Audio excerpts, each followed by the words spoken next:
You're listening to the ESO Network, your station for all things geek.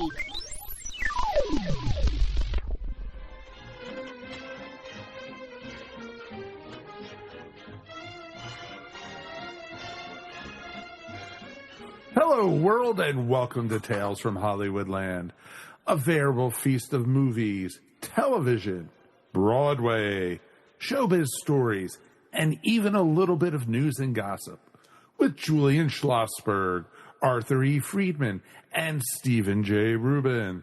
Today, we're looking at political thrillers. And now, here's Steve. Hey guys, this is going to be a total blast today for us because we all love great stories.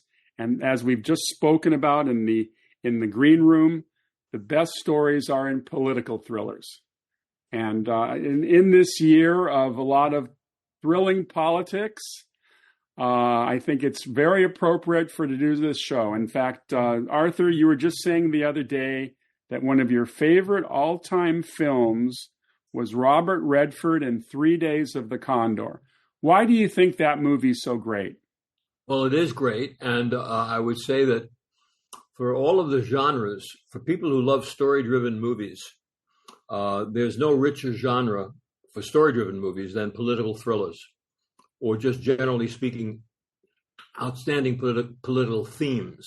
All the President's Men. There's so many of these great movies, which we'll discuss. 3 Days of Condor is a great movie from beginning to end and stands up completely. In this movie, there is a performance by Max von Sydow, which could rate with any great performance of any supporting actor. He was brilliant in this film, as was everybody. Sidney Pollack directed it.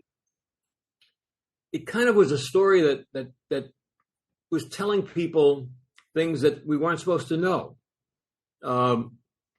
And it was so executed so well right from the get-go. It opens up in a shocking way. It almost come out of your seat.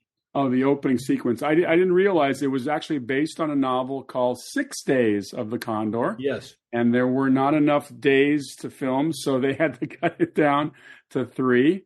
Redford was at the height of his prowess. I mean, he'd already done Butch Cassidy, done The Sting.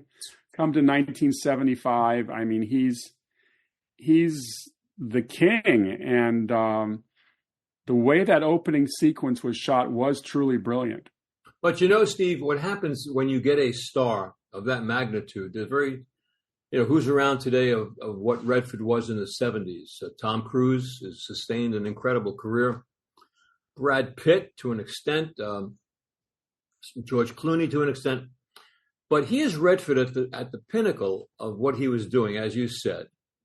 And here comes this movie, which is not a good movie. It's a great movie. It's a top 50 great movie of all time. It's just Sidney Pollack at his best. Faye Dunaway at her best. Everything about that film, the intensity of it. Julian, you must feel the same way. I'm going to bet that you do. I do, and the chemistry between Faye Dunaway and Robert Redford is terrific. And, both of them are basically cool actors. They're not hot, emotional actors, but in this film, they really had the chemistry, and you could feel it. Amazing about the political thrillers, it's not really amazing, I should take the word away, is the fact that so much of it has to do with politics that's going on in the world, in our country, or anyway, all over the world. Now, this is post-Watergate, and we are feeling pretty paranoid about everything, including just what has gone on in the country over the last few years. And a few years before that, of course, we all lived through the triple assassinations of JFK, RFK, and Martin Luther King. So many of these movies that we'll be discussing will be actually about what happened to our country and how we got so excited watching these movies or very, very frightened.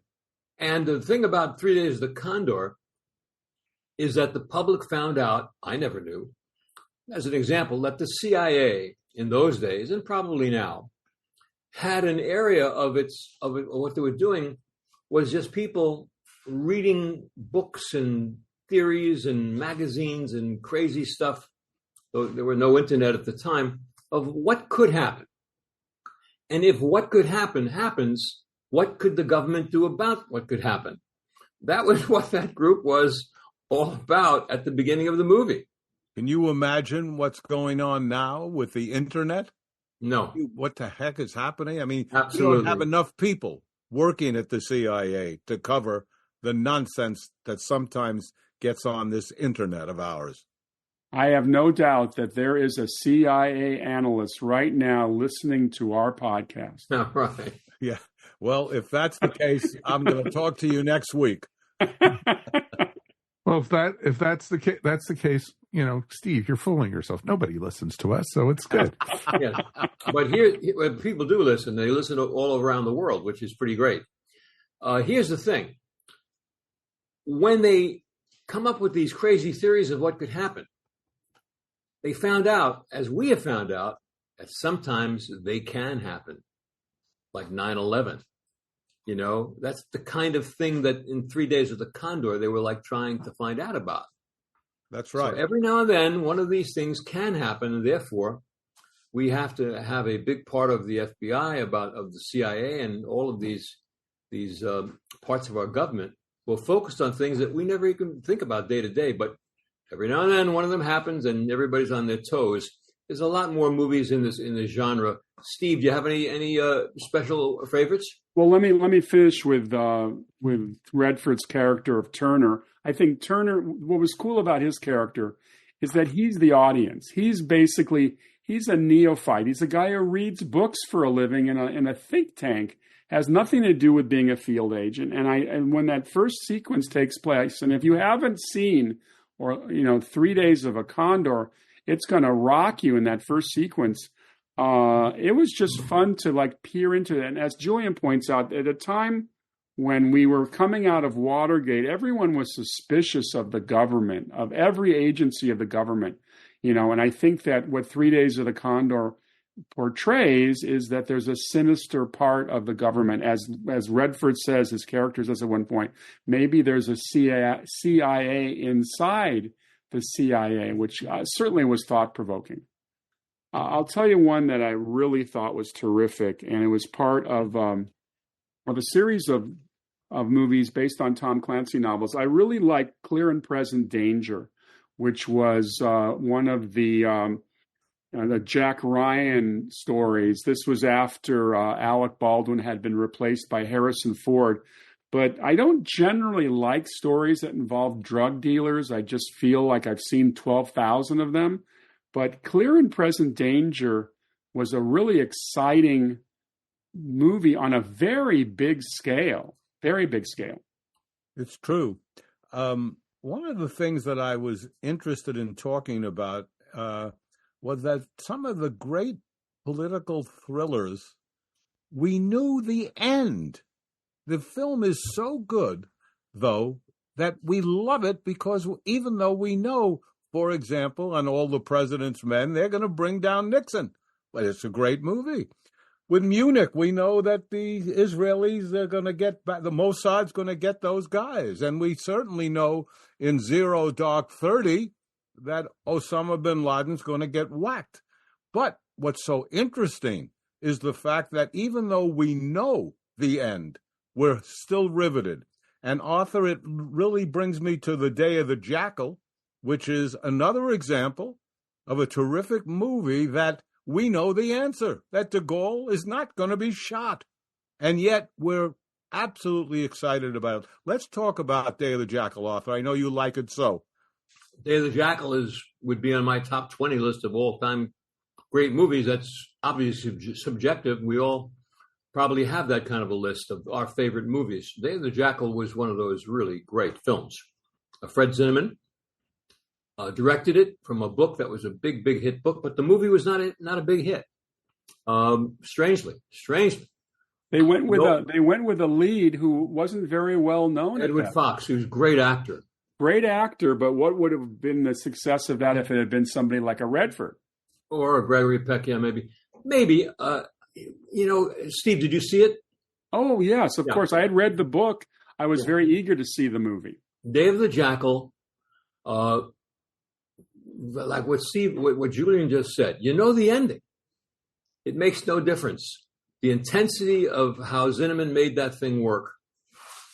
My God, the last scenes of that picture when the jackal is closing in, that stuff is great. And it's great today as great as it was then, like 3 Days of the Condor. I defy anyone to see that picture and not understand that it's as great as it ever was. It's certainly not dated. I mean, it's great stuff. Day of the Jackal had, again, these performances. What was the name of the actor with the big mustache who was the inspector? He was brilliant. French actor? The French actor, yes. Philippe Heavy-set guy. Philippe Noiret, is it? Maybe. I don't know. You know what? It escapes me. Steve will check it out. I know it was a French actor, and I used to know who it was. Yeah. Not so much now. But it's a picture that has everything in Day of the Jackal. Everything from the second it begins to the second it ends is perfect. The affair he has with the woman, how sexy she was in a very sophisticated way.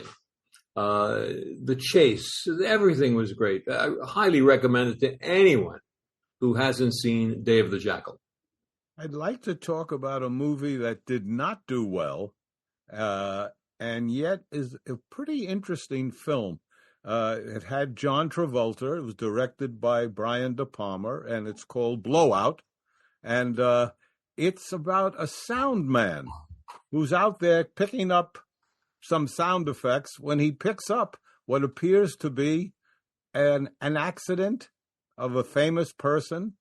And all of a sudden, when he's back in the studio, kind of like David Hemmings in Blow Up, except instead of pictures, it's sound. And he gets involved. And it's involved, and it's almost like the Zagruda film. It's almost like The Conversation.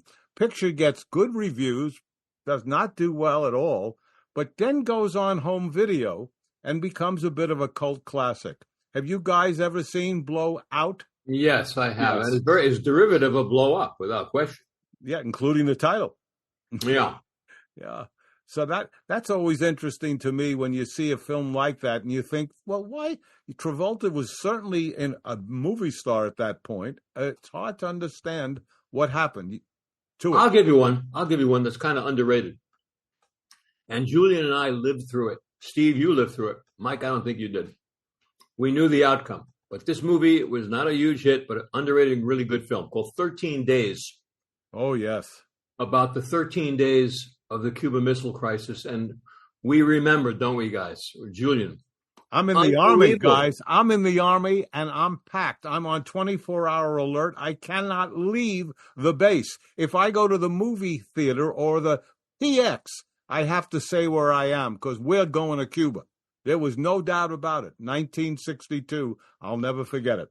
What unit were you with, Julian? I was in the infantry division and at Fort Dix. And it was a very scary time. I mean, the last thing I had met a lot of people all over the world. The nicest people I ever met were the Cuban people I'd worked with in the mountains. The idea that I would go to Cuba to shoot Cubans, it just wasn't going to happen. But thank God it didn't. 90 miles off our shore, but the public there was such anxiety in the air. I remember working at the time. I had one of my show business odd job things as a model in a sweater company in the Empire State Building. And I came out of the subway the morning of when JFK was going to speak that night. And speaking of JFK, just very quickly, with all due respect to any president that in our time, there's never been anything quite like this guy. You talk about magic. JFK had total, utter magic, but he was going to make the speech to the nation that night. And I remember coming up out of the subway, walking towards the Empire State Building with 9 zillion people on the streets, which is normal. And everyone had a newspaper as they were walking. They were reading the stories about what was happening at that time. Costner made a movie about 13 days called 13 Days. I recommend it. It's an underrated film, but it has all that intense stuff going on, On the West Coast, we were equally freaked. My mother was bottling water and putting it in our downstairs bathroom taking old, big giant soda pop bottles and filling them with water and putting a cap on it, thinking that if the bomb dropped, we would need water. Pretty crazy stuff. It really did seem, though, that it was going to happen. If ever there was a time that you think that the A-bomb could be dropped, no less on Cuba, 90 miles off of the coast of Florida, we really thought that it could happen. I did as a young guy, but, well, as I say, I really did, because there I am in the Army. But I wanted to say that when kids today study JFK, they know that he was a big womanizer. What they don't understand is what he meant to people like Arthur and myself, specifically. We had grown up with Harry Truman and Dwight Eisenhower, these old grandfather figures. Here comes the most dynamic speaker, the most extraordinary looking guy could be in Hollywood, a great actor, and he gets us into politics. He gets a generation, Arthur and my generation, excited about politics, but before that, we couldn't care less. So that was his importance, not the fact that... Well, there's one other thing, Julian, and that is that I was born into FDR. I think you were too. I was, but I was, taught... So, but bear in mind, it was not only that FDR was old and Truman was old and Eisenhower was old, their wives were old. They were really old. To young people, what is that? And here comes JFK, looking like $9 zillion, and he's got a wife who's gorgeous and stylish. And it was inspirational, to say the least. But the event of the 13 days was unforgettable. Hard to describe, other than to say that we really thought it was over. Oh, yeah. It could have happened. It really could have happened. This movie, 13 Days, is something that if no one's seen it, you should see it. You maybe haven't heard much about it, but it's there. I want to mention another movie, guys. Great movie from this genre, 7 Days in May. Kirk Douglas, Burt Lancaster, George McCready, for those who remember. Frederick March, an excellent president. From a great book, Fletcher Knievel. Again, a story of the potential overthrow of the United States government by a general in the Army who was portrayed by Burt Lancaster. This is a movie, again, that stands up. The other day, I watched Dr. Strangelove. I don't know if you want to call it a political thriller, but talk about a movie that stands up. Wow. Anything involving the president in a thrilling element has to be considered a political thriller. And Dr. Strangelove, I watched it last week. It's on Turner Classic Movies. I did too, Steve. Yeah, I mean, it was based on a novel called Red Alert by Peter George. And it was originally scheduled to be released in December 1963, but after the Kennedy assassination in November, they pushed it back to 1964 for probably good reason. It is... On the one level, it's a terrifying thriller. On the other hand, it's hysterically funny. I think the character names they gave, I think what happened when Terry Southern adapted the George novel, they changed the character names and they kind of made it goofy. Apparently, when Kubrick first decided to make this movie, he was planning to make it as a paranoid drama, but he decided to make it a comedy. And there's a lot of funny stuff about this. How about some of the facial takes on George C. Scott? Just that alone. No dialogue, just the look on his face. And it's funny. It's the great example of black comedy. Yeah, it is a black comedy. And Kubrick kept on pushing Scott, who didn't want to do it, to overact, to be more outrageous. Mm-hmm. And there are moments, especially when you meet George C. Scott, his girlfriend's secretary has picked up the phone. She's obviously sleeping with him, but he's in the bathroom, and she gets a call from somebody reporting that General Jack D. Ripper, played crazily by Sterling Hayden, has launched a nuclear attack on the Russians, and he wants to talk to Buck, the character Buck Turgidson, which is a pretty funny name for a Air Force general. And then Scott comes out of the bathroom in a pair of Bermuda shorts and a Hawaiian shirt. Looks like he just came off the street in Honolulu. And the way he talked, hey, what's going on? What's going on with the big board? Well, I'm gonna make a statement that's gonna sound a little crazy, but I'm gonna make the statement anyway. In all of the years that movies have been made, and there's been thousands upon thousands of films, I believe that the single funniest scene in the history of movies, and I will argue it with anyone who cares to do it, is in Dr. Strangelove, and it is when Peter Sellers sits in that wheelchair and goes through his whole routine of choking himself and saluting the fear. Does anybody disagree with me? Well, I don't really know. I would call it the number one comedy of all. Laugh out loud. Yeah. Laugh out loud. But I sure did laugh, and I did have fun watching it. Arthur, you mentioned 7 Days in May. We should talk about the fact directed by John Frankenheimer, a great director who came out of 50s television, as did Arthur Penn and many of the other great film directors. But most importantly, he then made, a couple of years later, The Manchurian Candidate, the one with Frank Sinatra, the real good one, with the greatest villainess. Now, there's an example. You want to talk about one of the great villainesses of all times? Is Angela Lansbury in The Manchurian Candidate. Doesn't get much tougher than that. And again, we're talking in terms of what happened politically. Sinatra owned the movie. And when JFK was assassinated, he made the United Artists take it out of release for a while. Could not show the movie.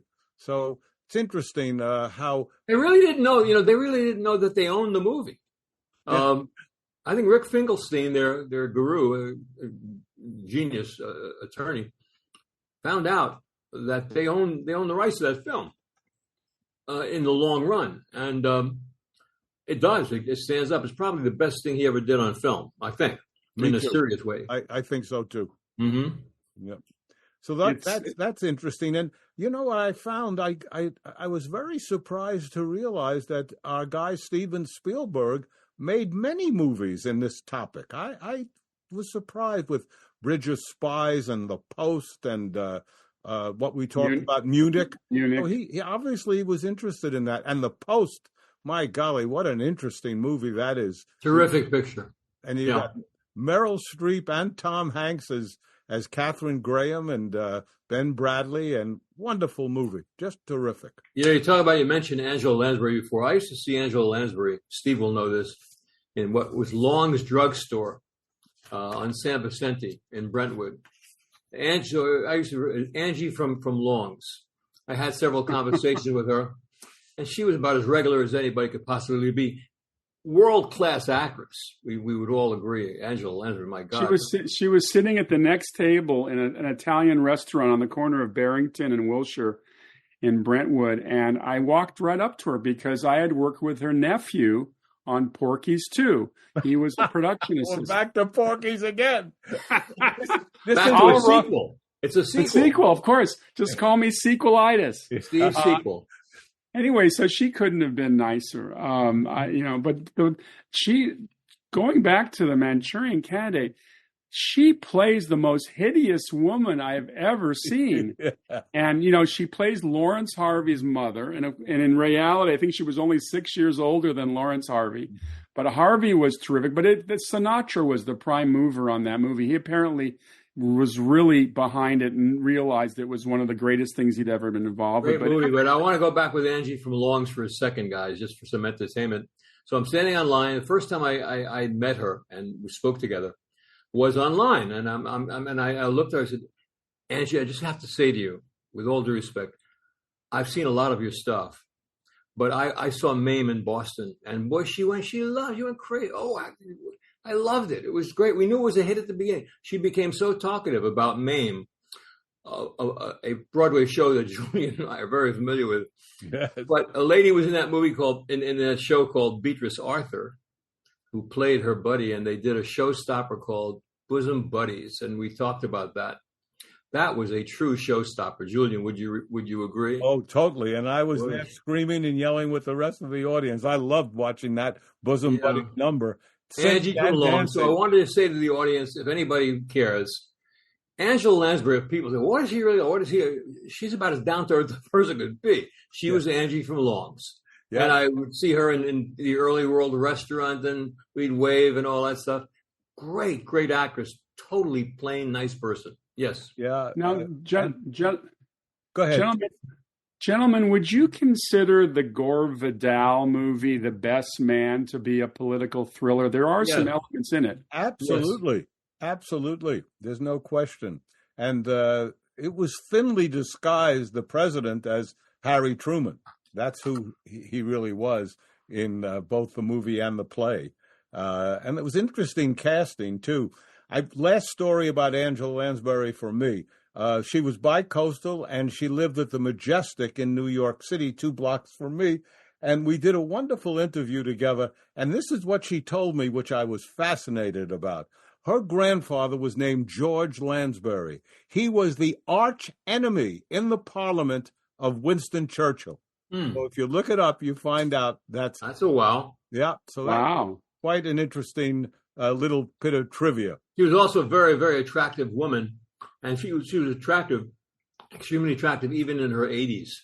Yeah. Well, she plays the princess in one of the great comedies of all time, The Court Jester. Yeah. Very, very the funny. vessel, chalice with the palace. But getting back to The Best Man, I remember seeing that. I didn't know anything about political films. I saw it. I was a kid, saw that. But there was something fascinating about this battle between Henry Fonda, who plays Russell, the Democratic challenger, and then there's Cliff Robertson. Cliff Robertson plays Cantwell, the Republican, and they're both vying for Lee Tracy's seat. Lee Tracy, I guess, was the Truman character you were talking about, Julian. Yes, who's not going to run. And there's some the Fonda character is Stevenson, Adlai Stevenson.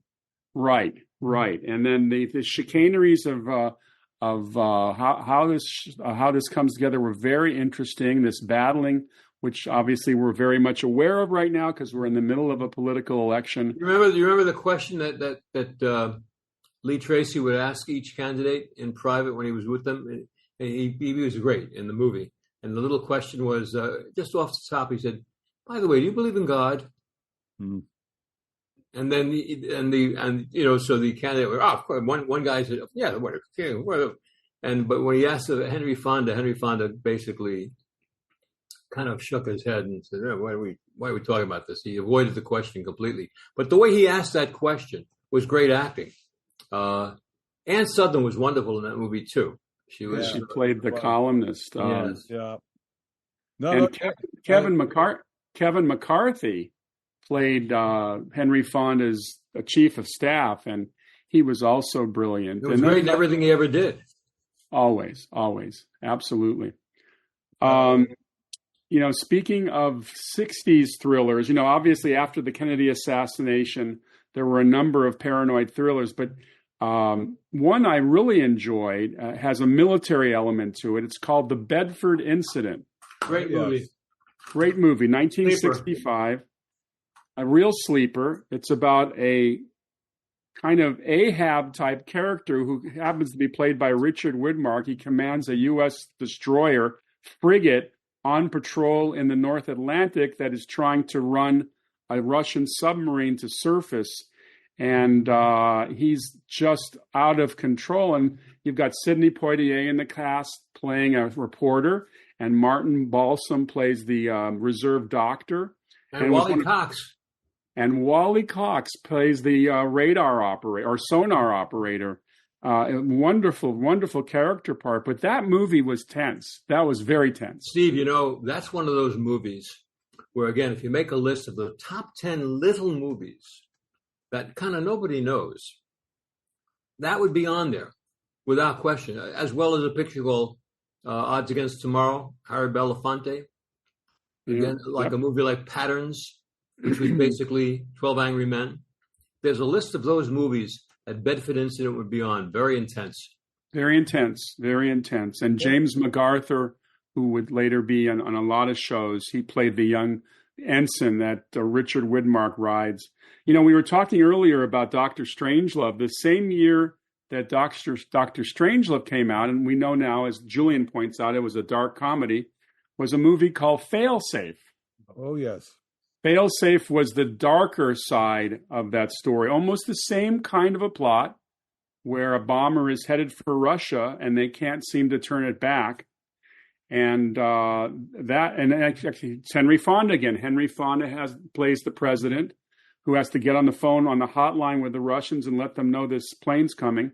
Really interesting movie. I think that's also Frankenheimer, if I'm not mistaken. No, not Frank. It was produced by Max Youngstein. Oh. A giant in the industry, a real giant, one incredible man. They had to hold that movie back for, I think, a year. Many years later, a bunch of years later, there was a little movie called Devil's Brigade, which had to be held back for a year because of The Dirty Dozen. It was basically the same kind of movie. Same situation. But Failsafe was held back for a year. Oh, you're right. It was Sidney Lumet. Yeah. Well, there you go. It's interesting, too, that some European directors took on American themes and did very well with them. We start out with Costa Gavras, who obviously made a foreign movie in Z, which, as you know, Arthur, because you probably handled it, it was a huge hit in this country. Shortest title of all time.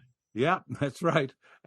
But he's 90 years old. He's still alive, and he made a wonderful film called Missing with Jack Lemmon and Sissy Spacek. Great movie. Terrific film and a real political thriller. That was a real thriller. What's going to happen? So it's interesting. The other guy who made a couple of terrific movies was our little fellow who's, I guess, in disgrace in some ways, is Roman Polanski. But he made one of all of our favorites movies in Chinatown, which is a lot of political stuff going on behind, especially about water and Los Angeles politics. But he also made this a little movie called Ghost Rider. You guys remember that? Ewan McGregor Vaguely. and Pierce Brosnan. Very interesting movie. Julian, what was the name of the movie that Peter Guber produced about a guy who gets caught in Turkey? Oh, yeah, that was terrific film. Midnight Express. Midnight Express. What a scary movie that was. It was actually produced by David Putnam. Okay. Produced that movie. Guber was involved with that, though. Probably, but Putnam put it together. Putnam was the producer. What a frightening film that was. Oh, boy, it sure was. Yep, it was.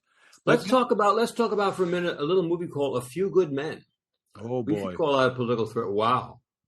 That to me, Jack Nicholson on the stand being cross-examined by Tom Cruise is as good at acting as I've ever seen anybody ever on film. Nicholson is beyond brilliant. And according to Rob Reiner, even in rehearsal, he did it all out. He didn't just walk through it. He did it every time that way. You guys hear the story that was told by Kevin Pollak, who's a great actor, great comedian, and a mimic, and a great mimic. Did you ever hear the story he tells about being in Few Good Men with Nicholson? And somebody says to Nicholson, in something about that thing was surreal. And Nicholson says to Kevin Pollak, "You want to know what surreal is?" Now, I can't do Nicholson, but he does, and he does it great. He's, "I'll tell you what surreal is. I was doing Chinatown, and John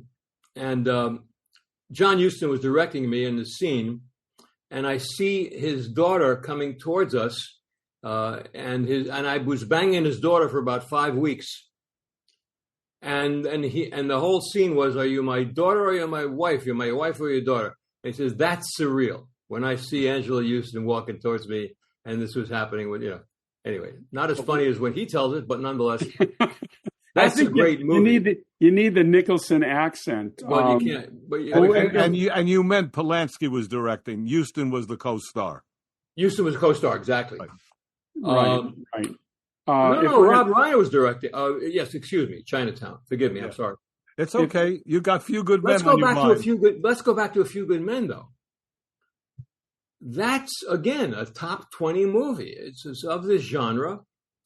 What the hell is better than that? If you see it today, it's as good as it was. Aaron Sorkin, Rob Reiner, every performance. Demi Moore was great in that movie. That's how great that movie was.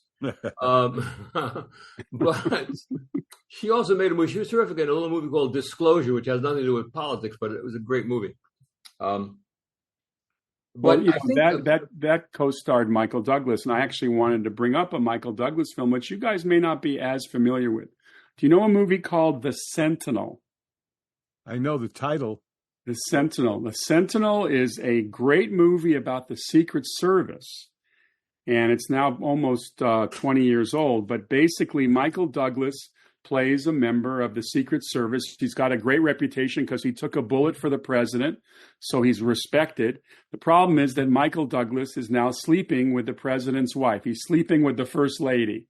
So that causes some problems. The film features Kiefer Sutherland as a guy he used to work with who thinks he was also sleeping with his wife. So there's a lot of tawdry business going on in this movie. But the movie is about a plot. There's a mole inside the Secret Service that's going to kill the president. And the way this movie works is it was done entirely with the cooperation of the Secret Service. They had a consultant on the film who was a Secret Service agent. So you get to see the daily way the Secret Service works, all its tactics and its deployments. Really good movie.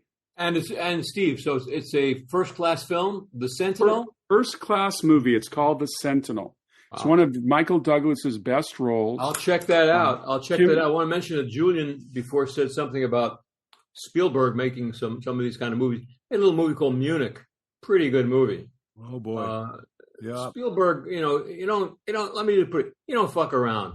This guy was like Tiger Woods. He's so great, for the things he did. Not only the incredible commercial things like E.T. and Jaws, but serious filmmaking, Schindler's List, unbelievable. Munich is one of those little films. It's not so little. It did business. Hell of a movie. Well, if we're going to talk about thrillers, we got to talk about Oliver Stone, because JFK, and I know it's a controversial film, to me is one of the most riveting thrillers I've ever seen. And the way that he shot it, with all those different cameras and angles and flashbacks and flash forwards and flash mobs, it was quite interesting. Did you guys? Great movie. But I want to ask a question of all four of us sitting here: Steve, Julian, Mike, myself. The question is: do you believe that the JFK assassination was a conspiracy? Absolutely, 100%. Not a doubt in my mind. Not a doubt in my mind. Even the House Assassination Committee came out and said it was a conspiracy, most likely. They didn't go 100% because they're always afraid the American public is going to fall apart. Well, if they don't fall apart now, they're never going to fall apart. So I don't think it's that. But Steve, do you feel that way? The thing I learned that's very interesting is that there was quite a lot of talk behind closed doors about what would happen if the American public found out that the Cubans and the Russians were involved in the assassination. So they hid a lot of the evidence. A lot of that was redacted in the reports, even the stuff that's given up on the Freedom of Information Act. So there's so much stuff missing, and so many stories now about things that were overlooked. The finding of that pristine bullet on the stretcher at Parkland Hospital is there's just too many things. So I agree with Julian. I think there's no chance that it was. Mike, how about you? Well, since I'm the youngest one, for me it was way before. This was 5 years before I was born. So it's history, though. What's your opinion? My opinion is yes. I think it was a cover-up. I think it was a conspiracy. Completely. There's no way one bullet could have done all that damage, not only to JFK, but also to the other people in the car. Yeah, Governor Connolly. And exactly. Yeah. No. Arthur, I visited Dealey Plaza. I was very involved in this because, as I said earlier, JFK changed my whole outlook on the world I lived in. There is no way anybody, a child, could miss from that little mound when they were going by. It's so close, you can't believe how close it is to that. the Texas Depository is nowhere near. It's so far away. There is no way, in my opinion. None. When I went to Dallas for business, I purposely went there just to see in person. And Julian is completely right. How far away the library building was. Texas Depository. Yeah, the depository. And how close the knoll was. And it's like a matter of those rifles could pick you off at that distance, and they could at that time. But the thing about it is that there's the missing bullet, the phantom bullet and all that kind of stuff. We haven't mentioned once the conspiracy part of the mob being involved, which is, in terms of a conspiracy, that is clearly a possibility because there are so many suspects. If you want to call, you can start with Alan Dulles being fired from the CIA because of the Bay of Pigs. And a lot of people think the CIA was involved. The FBI could have been involved. There's a whole group of people that could have been involved. But what we didn't mention, and this is frightening, how many witnesses disappeared and died involved with the Kennedy assassination. That's true. And by the way, Julian, there's a little movie called Executive Action, which is one of the best movies about that. Yeah, I played it at the car. I launched it, Arthur, in America. So I know. Good movie. Yeah, it was, by the way, Dalton Trumbo, the great writer, wrote it. Robert Ryan's last movie. Yes. Last movie he Wasn't Lancaster in that? Burt Lancaster was the lead. Yeah. And a wonderful blacklisted actor who came back, Will Geer, played the... Loved Will Geer. Loved him. Played the man behind it all. And if you study this kind of thing, which unfortunately or fortunately I've spent hours and hours reading, there are so many possibilities, including, as you say, Gore Vidal said to me he really felt it was Marcello down in New Orleans in the mob was involved. But so Oliver Stone makes a movie, as Steve said, called JFK. Great movie, no, without question. Boy, does it ever stir up the argument of what happened there. And there was a thing called the Warren Commission. If anything was covered up, it was covered up by the Warren Commission. One of the things that came out of that off the side table was that people, will not hear what really happened until 75 years goes by. Yeah, but every time they're going to open it up, they push it back. You have to remember that Dorothy Kilgallen died mysteriously right after she had interviewed Jack Ruby, who had killed Lee Harvey Oswald. There is so much. So, Jules, if you were to take a shot, forgive the pun, forgive that completely. But if you were to take a guess at what really happened, what would your guess be in that you studied it? Well, I tell you the truth, there are so many suspects. It's an amazing thing. Very quickly, the oil depletion allowance was taken away from Texas oilmen. Kennedy got rid of it.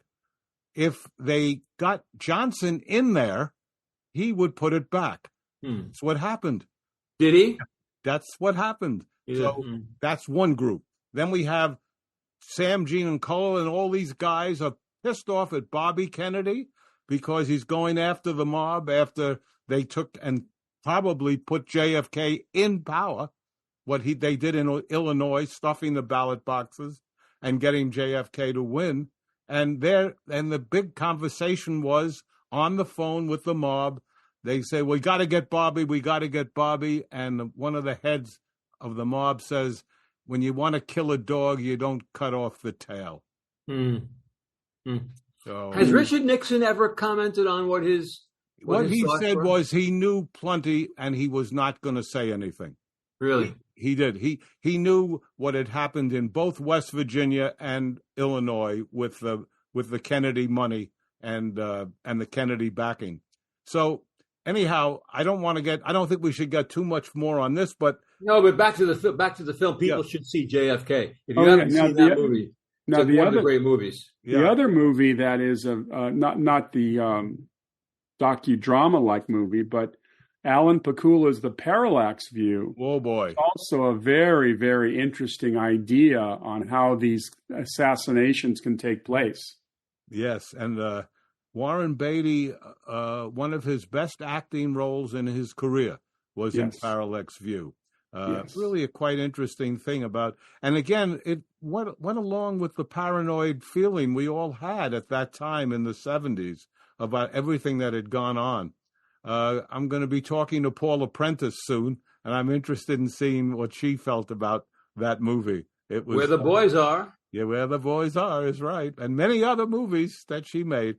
I like the movie called Primary Colors very much. Kathy Bates was great in that film. Yeah, Elaine May wrote the screenplay. Mike Nichols directed. We got John Travolta and Emma Thompson as Mr. and Mrs. Clinton. Great film. Julian and Steve and Mike, The Conversation, is that a political thriller or is that just a plain great movie? I think it's again political. He's captured stuff on tape, and he's paranoid again about it. Great film. How good was Gene Hackman in that? Boy, oh boy. Yeah. How good was Coppola? That's right. Francis Ford. Let's talk about In the Line of Fire. How about that movie? There's good film. Very good film. Speaking of the Secret Service. Speaking of a real political movie, do you guys know who the original one they wanted for Malkovich's role, the antagonist? Do you know who they wanted? Who did they want? Robert De Niro. Ooh. Wow. And they really wanted him. He wanted to do it, but I think it was about the same time as The Bronx Tale that he was going to be directing and co-starring in. But it's an interesting thing about that movie. Wolfgang Petersen, once again, a European director coming in and doing an American movie. I'm always interested in that, and if they succeed, and in the ones we've talked about, they have. Everybody wants to think of Marathon Man. What do you guys think of Marathon Absolutely. Man? Great movie. Whoa. Yeah. Great movie. Another great, with a terrific Dustin Hoffman. Yeah, and Olivier. It's so funny because I saw that, and shortly after that, I saw The Boys from Brazil. And, in one movie, he's playing a psychotic Nazi, and in the other movie, he's playing a good-hearted Jew. Talk about range. Talk about acting. No, but I'll give you guys one where everybody's in the industry. If you're in the industry, you always, what's in a title? Well, a title is very important, especially these one-word titles. Like Jaws, E.T. One-word titles are great. But here comes a movie with a title that everybody in the whole industry said, this may be the worst title of all time. And it killed them. And it was called Argo. A-R-G-O. Ben Affleck. Fantastic. Yeah, it's true. And Great it is. movie. Alan Arkin. Whoa. And it is one of the worst titles of all time. What a title. I mean, actually, the worst title of all time was a Mel Brooks movie, Life Stinks. Yes. Well, it certainly set up the critic. It certainly set up the critics to say life stinks in more ways than one. Steve, we distributed a movie once called The Wicked Dreams of Paula Schultz. I'll stand with that. That's right. That's true. Well, at least there's a kind of salacious value for that when the word wicked, but life stinks. I always say if the wife turns husband, honey, you want to go see a movie tonight that they're playing Life Stinks? A movie we have not mentioned. That's right. Well, you can say the same thing about Argo. Where are you supposed to see Argo? Oh my God, the title is meaningless. A movie we have not mentioned, and I'm not certain it should be in this category, but it might be. It's a great movie called Good Night, Good Luck. Oh, boy. Terrific film. Really great. About to be a Broadway show. Yep. With George Clooney. How can I miss? I want to go back to Marathon Man because I knew Bill Goldman very well. He wrote the book and then wrote the screenplay. But as great as Bill Goldman was with All the President's Men and Butch Cassidy, all these things, they still bring in Bob Towne to make, because Dustin didn't like the end, and they couldn't get an end, so Bob, uncredited, comes in. But I want to tell you guys, I was, ironically enough, the distributor for Paramount of Marathon Man. As you know, Arthur, Norman Whiteman was the head of sales. He got ill. Barry Diller called me in and said, you're the head of sales. I said, wait, I'm in production. No, he said, you're going back to sales. So on an hourly basis, the producer named Robert Evans. Bob Evans would call and say, "What's the gross? What's the gross? How am I doing?" Every hour on the hour. It was, but I understood it. He had put his heart and soul into that movie. So what he would really say, though, Julian, was, "What's the gross, Julian? What's the gross?" Yeah, that's right. What's the gross? It's good. What was the gross? It was good, and better and better. It was a big hit.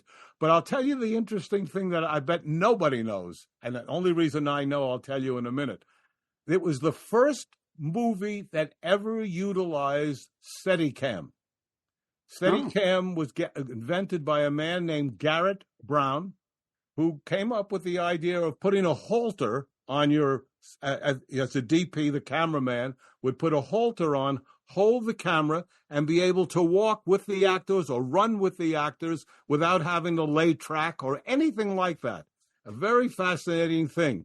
And when I did the movie No Nukes, that I co-produced and co-directed, we hired Garrett Brown, that got to know him, and we had the outdoor rally, 250,000 people, the largest at that point ever for a concert, and he went through that crowd with that Steadicam, and we have some of the great footage of an audience watching Carly Simon, Jackson Browne, and all the people that we had in the film. So that's my Marathon Man story.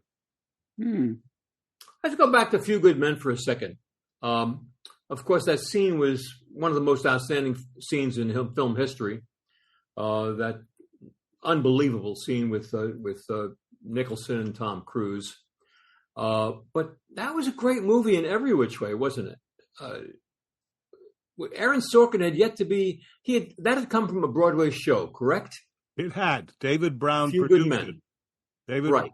And Stephen Lang, the actor from a lot of movies, played the Nicholson role. Right. Wasn't that Aaron Sorkin's first film, Julian? Might have been, huh? It could have been. I'm not sure. It certainly preceded West Wing, right? Oh, definitely preceded West Wing. Yeah. But I'm trying to think that he did I just can't remember off the top of my head now. But I do know, I agree with you, talking about your top 20. I have to put that in there because, most movies, no matter what, have a kind of an area where you're not bored, but you're just kind of treading water. That movie never stops. That movie just never stops intriguing you. And you can watch it over and over again, and it will, for once and for all, for anybody who thinks that Tom Cruise is just a movie star, take a look at A Few Good Men, and you'll see he's also a terrific actor, first-class actor. A Few Good Men was 1992, which was his first feature credit, and West Wing was 1999. So, yes, it preceded it, definitely. Yeah, there's no question. Now, more recently, we've had some movies where the president is a character. Gerard Butler was in a movie called Olympus Has Fallen, where I believe they're North Koreans take over the White House. And kind of a Die Hard type premise. When was this? Olympus Has Fallen is like around 2013, maybe. So I was doing so well tonight. I never heard of that movie. Never heard of it. They did a whole series of those movies. Olympus Has Fallen, London Has Fallen, Washington Has Fallen. The motion picture industry has fallen. I want to run that one more time. So let's see. The North Koreans have taken over the White House. I want to just see if I can take that. And Gerard Butler I think he's a former Secret Service agent who's off campus, and he and his daughter are visiting on a tour. And it's like the Die Hard premise. We've had Die Hard in every possible possibility. And then, of course, now you have Die Hard in the White House.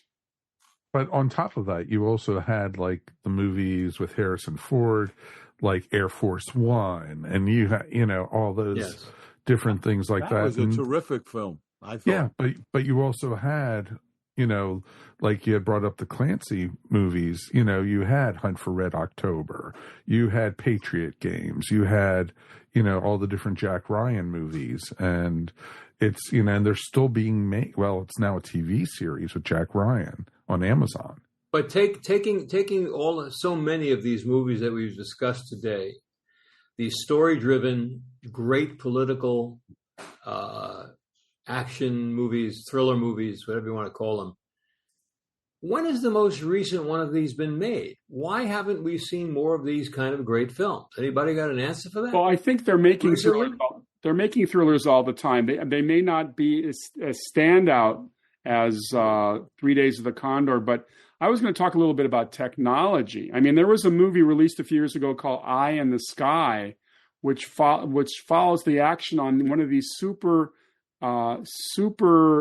satellite cameras that picks up an incident in the Middle East. And the use of technology has come a long way from 7 Days in May and 3 Days of the Condor. Oh yeah. Well, there was a movie with George Clooney called Syriana that came out a few years ago. Sure. And more than a few years, Mike. Well, it feels like it was a few years, I know. But it feels like it was yesterday. So, but it was all about, the Middle East and the spy game that they do there. And it was just really well done. And, speaking of well done, to me, the Bourne Identity and the Bourne films are some of the best action movies I've ever seen. And the idea that they cast Matt Damon, he was about the eighth choice. They wanted Cruise. They wanted Russell Crowe. They wanted Brad Pitt. They wanted Stallone. They wanted Schwarzenegger. They wanted almost anyone before they got Matt Damon. When they got Matt Damon, he went into training. For 3 months, he did everything. He learned all kinds of things in order to be able to play. But those movies, the Bourne Identities and those films, I think are sensational action movies.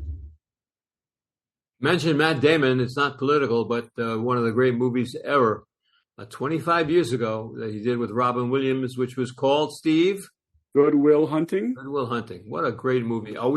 Why are we not seeing that kind of a movie anymore? I guess that's the bottom line question. Well, you said it from the top of the show, Arthur. Story-driven movies, not effects-driven movies, but story-driven movies are in premium need. Well, we've also discussed the importance of the foreign market, and the foreign market may not, on some of these movies, understand American politics. That's true. That's one of the reasons I think a lot of those countries are scared of American politics right now, truthfully. Well, that's a whole other story. Anyhow, they can be scared of American politics until you look into their politics and find out what really scary stuff is. That's. What was the movie where Clint Eastwood is a president and it kills a woman and it's on, and Gene Hackman, Absolute Power. It could be, yeah. I think it's Absolute Power, I think is the name of it. Yeah. Well, there's one where Gene Hackman's the president and Kevin Costner. No Way Out. No Way Out. That's a sensational movie. Kevin Costner's breakthrough movie. Yeah. Definitely.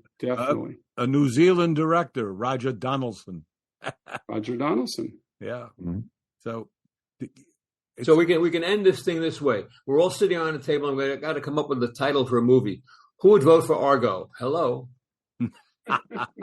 Let's call it Argo. Yeah. Got to give Ben Affleck a lot of credit. I mean, no kidding. Made a great movie. Yeah. He's a terrific filmaker. Yeah. Well, we need to turn over the voice of Tales from Hollywoodland to Mike. It's as they say in the airplanes, it's your plane, Mike. Okay, folks, you've reached the end of this episode of Tales from Hollywoodland Podcast. Always remember, we couldn't do this without you. We want to hear from you, so please write us anytime at talesfromhollywoodland@gmail.com. Remember, you can also find us wherever fine podcasts are found, and now you can even find us up on our YouTube channel at no extra cost. If you made it this far into the episode, why not subscribe and give us a thumbs up? Or if you're listening to us, please give us 5 stars. If you're into social media, please check us out on Instagram and Facebook. Before we get out of here, let's check with the guys and see what's happening this week on their podcast. Julian, who are we talking to this week? I'm back with Robert Sean Leonard on a second part, who's talking about working with Robin Williams and Dead Poets Society and being on The Gilded Age, which was really a terrific HBO special. And I worked with Bobby, and someone I really like and a wonderful human being, besides being a fine actor. Steve, what's cooking over on Saturday night at the movies? Gino Cuddy. He may not be a name popping off your tongue, but Gino Cuddy is one of the world's leading authorities on B-Westerns, going back to the silent era. And those of us who used to play cowboys and Indians when we were kids, that was Gino, and he decided to delve into the history of a very, very interesting subgenre of film. So Gino and I talk about a lot of the great cowboy actors like Gene Autry and Roy Rogers. And I want to find out about Bronco Billy Anderson. I think we talk about him too. Good. That's awesome. Arthur, what's coming up on our show next week? Well, I tell you, we're going to interview Mike Burstyn, and I'm going to let Julian talk about Mike for about 20 seconds. Julian? Mike Burstyn has starred on Broadway. He starred in movies. He played Jolson. He came in and played Barnum on Broadway. And he started out at the Yiddish Theater as a little boy. You'll hear a lot of stories that you'll be quite interested in. Or if you're not, you won't listen. Sounds about right. On behalf of Steve, Arthur, and Julian, thanks again for listening. This is your producer and announcer, Mike Faber, and we will see you here next time on Tales from Hollywoodland. Your Hollywood adventure starts right here.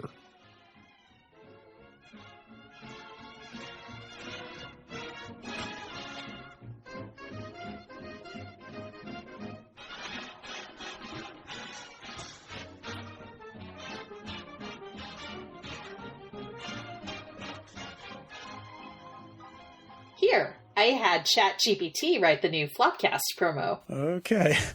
Narrator, the Flopcast is making waves in the comedy world. Join hosts Jenny and Kevin as they dive into pop culture from retro TV to comic books. With their quirky banter and infectious laughter, the Flopcast will have you laughing out loud and reminiscing. Tune in every week for fun, friendship, and fond memories. Who the heck is Jenny? This has been a broadcast of the ESO Network. Be part of the crew and help support our shows by donating to our ESO Patreon or by shopping at the TeePublic store, which can all be found at www.esonetwork.com. The ESO Network, your station for all things geek.